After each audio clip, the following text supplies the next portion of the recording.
परम पूज्य आरिका विरज श्री माता जी की समाधि के पश्चात उनके साथ ही विरागोदय में दीक्षित हुई आरिका विगुंजन श्री माता जी ने आरिका माँ विरज श्री माता जी के लिए क्या भाव व्यक्त किए, आपको सुनाते हैं। ब्यूरो रिपोर्ट, नमोस्तु टीवी न्यूज। मेरी तो दीक्षा ही विरश्री माता जी के साथ हुई है। अभाना चातुर्मास में हम भी थे, हम भी दीदी थे उस समय, और सब थे, सबको पता है क्योंकि गाय की मृत्यु होने से उनको वैराग्य हुआ। लेकिन इस एज में घर छोड़ना ही बहुत बड़ी बात होती है। आज वर्तमान में बहुत लोग हैं जो इस एज में अपने घर में रह के साधना कर रहे हैं, लेकिन घर छोड़ के दीक्षा नहीं ले रहे। प्रतिमाओं का पालन भी कर रहे हैं, लेकिन घर को छोड़ के संतों के सानिध्य में दीक्षा लेकर रह रहे हैं। ऐसे लोग नहीं होते हैं, जल्दी से उनको इतने वैराग्य नहीं होता है। पर विरश्री माता जी का ऐसा योग बना, माता जी के साथ बना। उनका पुण्य इतना तेज था कि 90 साल की आयु में उन्होंने दीक्षा ली, और पथरिया उनकी दीक्षा भूमि है। एक बहुत ही पथरिया में दीक्षा हुई थी, और 8 साल आप लोग कह रहे हो ना कि माता जी ने सेवा की, माता जी ने उनकी सेवा की। कुछ नहीं किया हम लोगों ने। 8 साल उन्होंने हम लोगों की सेवा की। उन्होंने 8 साल में कभी हम लोग से हाथ भी नहीं पकड़वाए। कभी 8 साल हम लोगों ने उनकी सेवा नहीं की, किसी ने, ना इनने ना हमने। कभी 8 साल हम लोगों ने उनकी सेवा नहीं की। लेकिन उस समय ऐसा आया कि 2 माह हम लोगों ने सेवा करी, तो कोई बड़ा काम नहीं कर दिया, कोई बड़ा काम नहीं किया हम लोगों ने, क्योंकि 8 साल उन्होंने हम लोग की जो सेवा की ना, वो कोई नहीं कर सकता है। बता रहे ना, वर्तमान में अभी जो भी माता जी हम लोग के साथ है ना, वो तो ठीक है, लेकिन विरश्री माता जी हम लोग के साथ कब थी पता है? जब हम लोग सुख में भी थे और दुख में भी थे, तब वो हम लोग के साथ थी। जब हमारे पास कुछ नहीं था, हम लोग संघ, छोटा सा संघ हमारा अलग था, तब हम लोग के पास कुछ भी नहीं था, तब हम लोग के पास दुख भी थे, सुख भी थे। दुख और सुख दोनों में वो हम लोग के साथ थी, तब हम लोग के साथ वो चली थी। अब जो वर्तमान में माता जी है, उन लोग के लिए तो सब व्यवस्था सुचारू रूप से हो रही है, पर उस समय हम लोग के पास कोई व्यवस्था नहीं थी। उन्होंने जैसी भी व्यवस्था हम लोग के साथ थी, उन्होंने हम लोग के साथ निभाया है। उस व्यवस्था में जैसी सुविधा हम लोगों ने दी, उसमें वो निभी है और निभाया भी है, और हम लोग को संबल भी दिया है। देखिए, छोटे संघों में अगर कभी जवानों के साथ बूढ़े की छत्र छाया होती है, वृद्धों की छत्र छाया में रहते हैं, तभी हम लोग का संघ भी चलता है। बिना वृद्धों के हम लोग का संघ नहीं चल सकता। तो विरश्री माता जी की तो छत्र छाया ही थी हम लोगों पे, और एक उनका भी वात्सल्य था। भले इन्होंने स्टाम्प पे लिखवा दिया सब कुछ है, कुछ नहीं, सब पुण्य का काम है। उनका वो क्षण था कि उनका ये निमित्त था, माता जी तो निमित्त बनी कि उनको उस समय वैराग्य हुआ, और माता जी की प्रेरणा से उन्होंने दीक्षा ली। 8 साल उन्होंने अपनी साधना की। 2 दिसंबर के दिन मड़िया जी की वंदना की। 2 माह पूर्व 2 दिसंबर के दिन मड़िया जी की पैदल वंदना की उन्होंने। 3 दिसंबर से उनकी थोड़ी स्वास्थ्य में, आप लोग के दिमाग में है कि उनको एक ट्यूमर था। क्या दिमाग में आप लोग के? ट्यूमर। लेकिन हकीकत मानो उनको कोई बीमारी नहीं थी। या आप कह रहे हो ट्यूमर था, ठीक है, रिपोर्ट में आया, लेकिन उनकी उत्कृष्ट समाधि, आपको कह सकते हो उनको ट्यूमर था?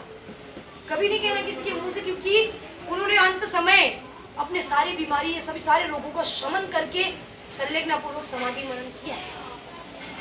कोई बीमारी नहीं थी उनको, ठीक है, रिपोर्ट में आया, कई सालों पुरानी बीमारी अब सामने आई, लेकिन सारे रोगों का उनका शमन हो चुका था।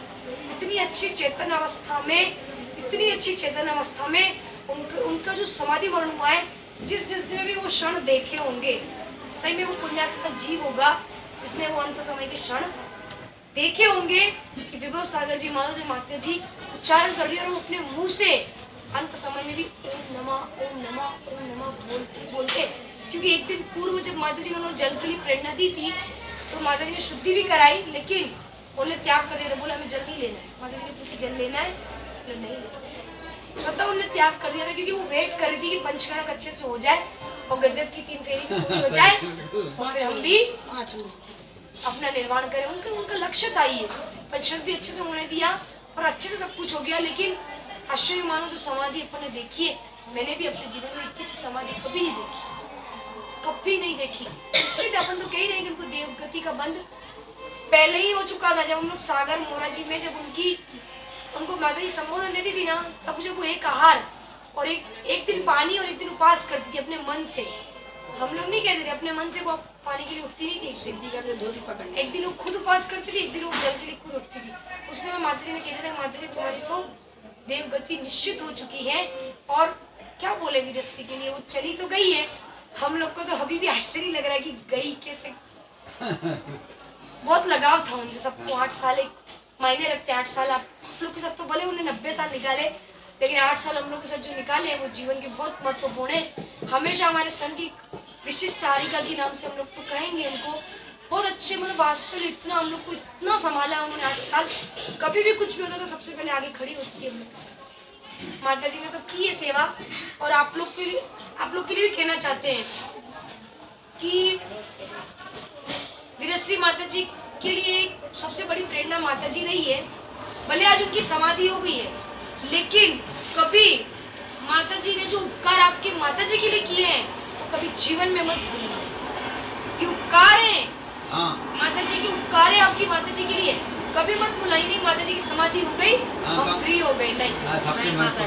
पूरे जीवन के कार्य की एक आत्मा के लिए उन्होंने सीधे स्वर्ग पहुंचाया है। तो कहीं ना कहीं सबसे बड़ी निमित्त तो माता जी हैं। आपके लिए सबसे बड़ी की बात है कि आप कभी उनके उपकारों को भूलना नहीं। गुरु के जीवन, गुरु अपने लिए कभी कोई उपकार करता है तो कभी उसको भूलना नहीं चाहिए, हमेशा उपकारों को गाना है। और अच्छी जो बात आज चल रही है कि अपन को एक अच्छी छतरी अभाना में बनवाना है, तो आप लोग को जाके यही कार्य करना है और माता जी से निर्देशन लेना है। आप वहाँ पे जगह निश्चित करेंगे, माता जी की तुरंत प्रेरणा से वहाँ पे छतरी बनाने वाला पहुँच जाएगा।